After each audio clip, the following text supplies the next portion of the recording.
Hello बच्चों, welcome to RNS classes. पिछले lecture में हमने क्लास 11th के सेट्स का एसोसिएटिव लॉ देखा था। उससे पहले हमने कम्यूटेटिव लॉ देखा था।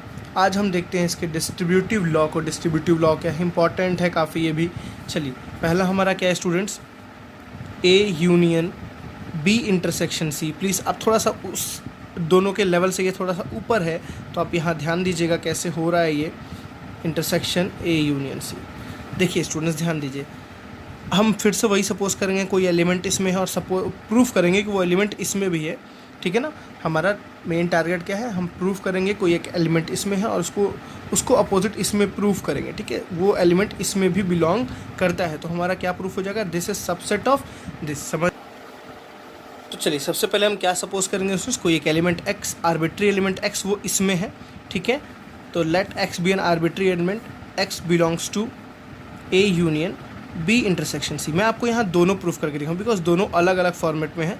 ठीक है, मैं आपको इसमें से इसमें भी प्रूफ करके दिखाऊंगा, इसमें से इसमें भी प्रूफ करके दिखाऊंगा। बहुत अच्छा है ये क्वेश्चन, ये प्रूफ। ठीक है, चलिए इसको पहले एक्सपेंड करते हैं। इसको मैं ऐसे लिख सकता हूँ, X belongs to A union का मतलब इसमें क्या हुआ, और X belongs to B intersection C. मेरी बात समझ आ रही है ना। देखिए, ए में है या वो बी इंटरसेक्शन सी में। अब इसको और एक्सपेंड करते हैं, x बिलोंग्स टू a और एज इट इज़ रहेगा। स्टूडेंट्स देखिए, यहाँ ब्रैकेट लगाना ना भूलिएगा इसके आगे। ठीक है, अब देखिए ये क्या लिखा है, x belongs to b intersection c। अब बात समझिए स्टूडेंट्स, ये क्या बोल रहा है, x belongs to b and x belongs to c, x belongs to c। देखिए बहुत अच्छा है, एक चीज़ समझने वाली बात है स्टूडेंट्स। इसको समझने वाली क्या बात है, देखिए क्या बोल रहा है, x a में तो कन्फर्म है, a में है या वो इन दोनों में है, या तो ए में है या तो इन दोनों में है। इन दोनों में है, समझ बात आ रही है ना। अगर ए में नहीं है तो बी में भी एंड वो सी में भी है। स्टूडेंट इसको डिस्ट्रीब्यूट कैसे करना है, आप पहले से एक चीज़ पढ़ते हो। जैसे मैं पूछूँ, इसको सॉल्व करो, 2 टाइम्स एक्स प्लस वाई कैसे होगा, 2 टाइम्स एक्स प्लस वाई कैसे होगा। तो सुन सब क्या बोलते हो, 2 इंटू एक्स, 2 को इससे भी मल्टीप्लाई करते हो, 2 को इससे भी मल्टीप्लाई करते हो। सेम एज इट इज इसको आपको एक्सपेंड करना है। देखिए एक्स बिलोंग्स टू ए, इससे भी होगा, बीच में क्या रहेगा और, इसके साथ क्या है और ना, तो ये पूरा इससे भी मल्टीप्लाई होगा। ठीक है, मैं अब बस एक फॉर्मेट समझा रहा हूँ स्टूडेंट्स। ठीक है ना, मल्टीप्लिकेशन नहीं बता रहा हूँ।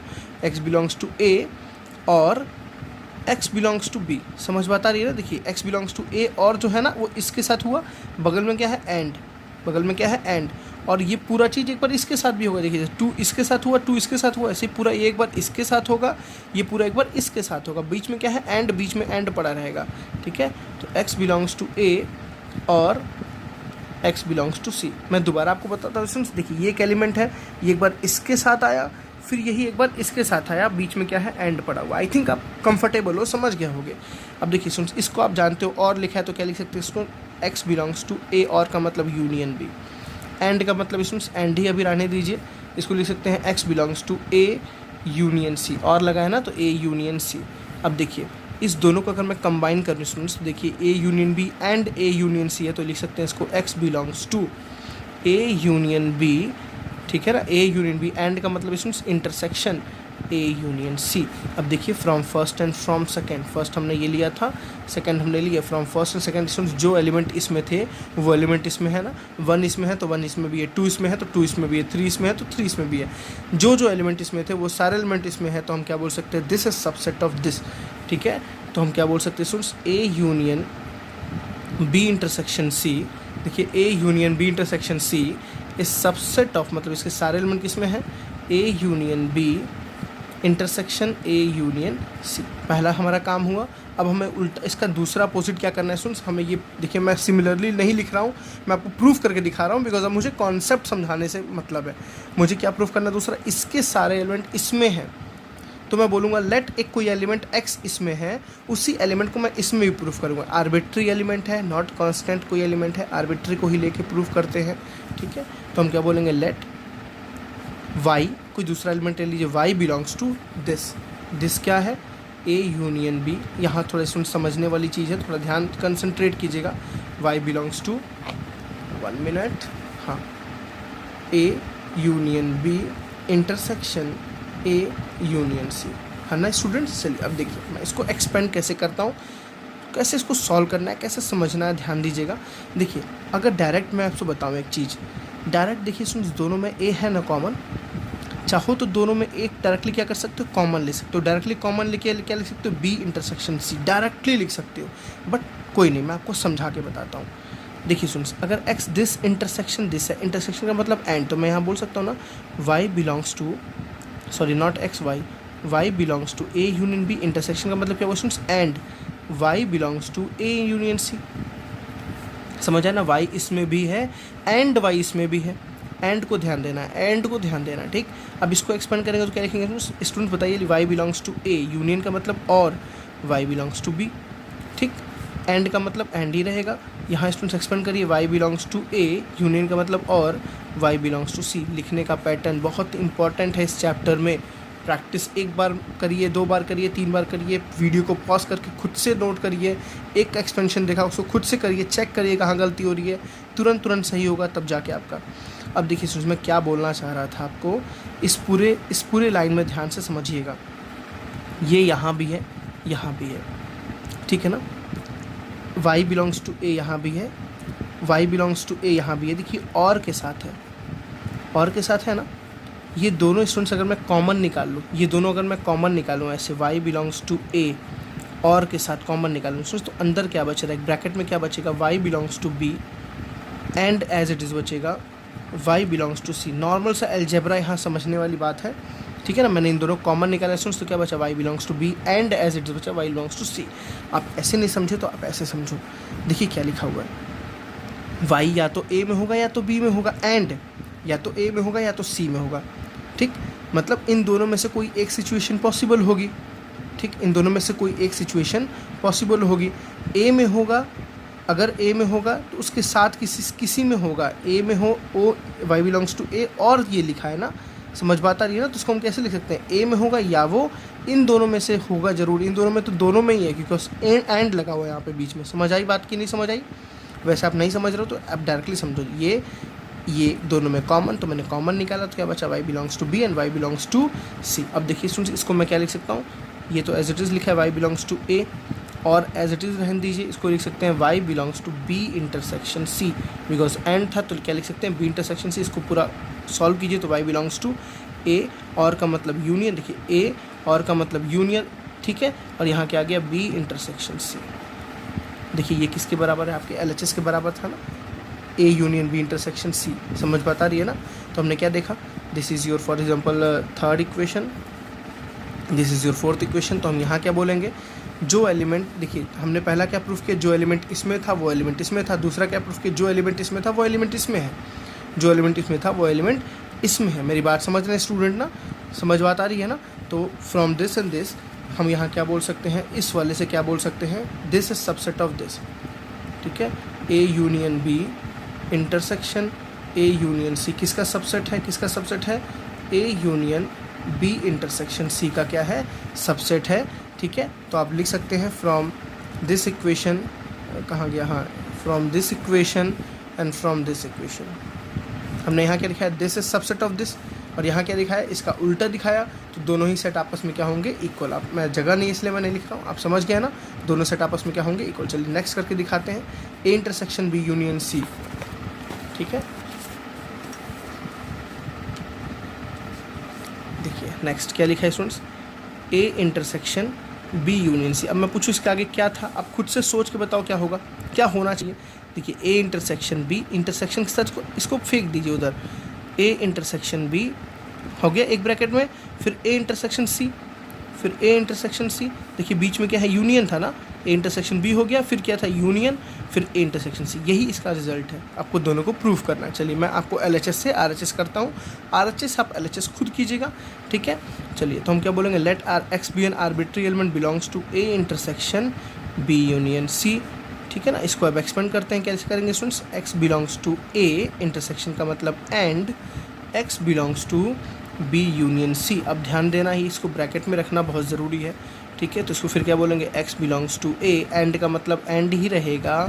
इसको अब एक्सपेंड कर दीजिए, कैसे, x belongs to B union का मतलब और एक्स बिलोंग्स टू सी, है ना। अब देखिए फिर से मैं बोला, ये पूरा इसके साथ भी रहेगा, ये पूरा इसके साथ भी रहेगा। मेरी बात समझ आ रही है ना, क्या मैं बोलना चाह रहा हूँ। आप अगर समझना चाहते हैं क्यों ऐसा ही हो रहा है, क्यों मल्टीप्लाई हो रहा है, तो समझिए स्टूडेंट्स क्या लिखा है यहाँ पे, x a के साथ है, x a के साथ है एंड इन दोनों में से किसी एक के साथ है, x a के साथ है एंड इन दोनों में से किसी एक के साथ है। अगर मैं इसको एक्सपेंड करूँ तो देखिए मैं क्या लिख रहा हूँ, x belongs to a and x belongs to b, x belongs to b या और x बिलोंग्स टू a, देखिए x belongs to a and x belongs to c। मैंने क्या बोला, x a के साथ देखिए दोनों में है, कंपलसरी x a के साथ है एंड क्या बोला, अगर a के साथ है तो या तो वो b में है, देखिए या तो a एंड b के साथ है या a एंड c के साथ है, या तो a एंड b के साथ है, मतलब x जो होगा ना a एंड b के साथ होगा या a एंड c के साथ होगा। इसमें देखिए क्या लिखा हुआ था स्टूडेंट्स, यहाँ समझिए क्या था, कहाँ गया हमारा इक्वेशन जो हमने पहले सॉल्व किया था इस क्वेश्चन में, हाँ जी यहाँ देखिए, यहाँ क्या लिखा हुआ है, x बिलोंग्स टू a होगा या इसमें होगा, x a में होगा या वो इसमें होगा, ठीक। अब देखिए इसको जब मैंने एक्सपेंड किया तो मैंने ये लिखा, इसमें होगा एंड इसमें होगा, दोनों में होगा। और दोनों में क्या मतलब है स्टूडेंट्स, देखिए दोनों में है सेट, अगर इसमें है तो a में है या वो b में है, या तो a में है या तो b में है। अगर मैं ये टारगेट लेता हूँ तो a और b दो है मेरे पास, तो दोनों में से किसी एक में होगा, या a और c किसी एक में होगा, ठीक है, या तो a और b किसी एक में होगा या a और c किसी एक में होगा, ठीक है। आई थिंक आप समझदार हैं, समझ गए होंगे इतनी बातें मैं क्या समझाया हूँ। बहुत मैंने पोटेंशियल दी समझाने पे, जहाँ तक मेरा पोटेंशियल था मैंने आपको समझाया, बिकॉज इसमें थोड़ा सा प्रैक्टिकल है, ठीक है। मेरी बात समझ रहे हैं ना, कॉपी पेन पे समझाना उतना पॉसिबल नहीं है, इसलिए आपको इमेजिनेशन करना पड़ेगा, आपको समझना इतना पड़ेगा। चलिए अब इसको एक में कंबाइन करके क्या लिख सकते हैं, देखिए x belongs to a and का मतलब इंटरसेक्शन b, और का मतलब अभी और ही रहने दीजिए, इसको क्या लिख सकते हैं, x belongs to a and का मतलब इंटरसेक्शन c, ठीक। दोनों को आप कंबाइन कर दें स्टूडेंट्स तो क्या लिखेंगे, x belongs to a intersection b, और का मतलब क्या हो गया, union x belongs to a intersection c, ठीक है ना। सिमिलरली आप सिमिलरली दूसरा वाला प्रूफ कर लीजिए, क्या कि ये आपने क्या प्रूफ किया, देखिए जो एलिमेंट इसमें था वही एलिमेंट इसमें है, मतलब जो एलिमेंट इसमें था वही एलिमेंट इसमें है, तो आप क्या बोलेंगे, a intersection b union c के सारे एलिमेंट, मतलब इस subset of a intersection b union a intersection c, ठीक है। तो सिमिलरली आप इसका उल्टा कर लीजिएगा, क्या कि a intersection b union a intersection c इस सबसेट ऑफ, हमने प्रूफ किया कि ये इसका सबसेट है, अब आपको प्रूफ करना है ये इसका सबसेट है, ये आपका होमवर्क है, आप खुद कीजिएगा, इसके सारे एलिमेंट इसमें है, इस subset of a intersection b union c। समझ आ रही बात ना, therefore a intersection b union c is equals to a intersection b union a intersection c, ठीक है स्टूडेंट्स। तो आपने जो दो लॉ देखा बहुत ही इंपॉर्टेंट था, पहला क्या था स्टूडेंट्स, a यूनियन b इंटरसेक्शन c, दूसरा क्या था, a intersection b union c। देखिए कैसे आपको एक्सपेंड करना है, बहुत इजी है। ये इंटरसेक्शन यूनियन है ना, एक बार इसको दे दीजिए, एक बार इसको दे दीजिए, जो बीच में लगा रही है, देखिए a यूनियन b दिया आपने, क्योंकि अभी हम डी मॉर्गन्स लॉ पढ़ेंगे नेक्स्ट, तो उसमें ये ज़रूरत पड़ेगी स्टूडेंट्स, इसलिए मैं आपको समझा रहा हूँ। a यूनियन b आपने इसको दिया, ठीक है, बीच में क्या है इंटरसेक्शन, फिर a यूनियन c आपने दिया। समझ बात आई कि नहीं समझ आई, बिल्कुल आई होगी।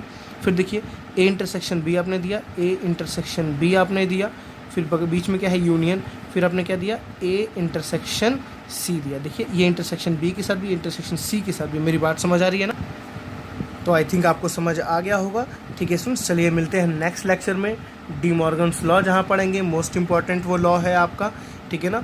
इन सब की हेल्प से ही वो इम्पॉर्टेंट है, एग्ज़ाम पॉइंट ऑफ व्यू से भी काफ़ी इंपॉर्टेंट है, और फॉर योर नॉलेज काफ़ी इंपॉर्टेंट है, ठीक है। तो प्लीज़ अगर आपको ये समझ आया तो कमेंट सेक्शन में ज़रूर बताइएगा आपको कैसा लगा, कहाँ डाउट है कहाँ नहीं है। आपको नहीं समझ आए तो स्टूडेंट वो भी बोला करिए कि इफेक्टिव वीडियो नहीं हो पाया है, ठीक है। सो थैंक यू, मिलते हैं नेक्स्ट लेक्चर में, बाय बाय।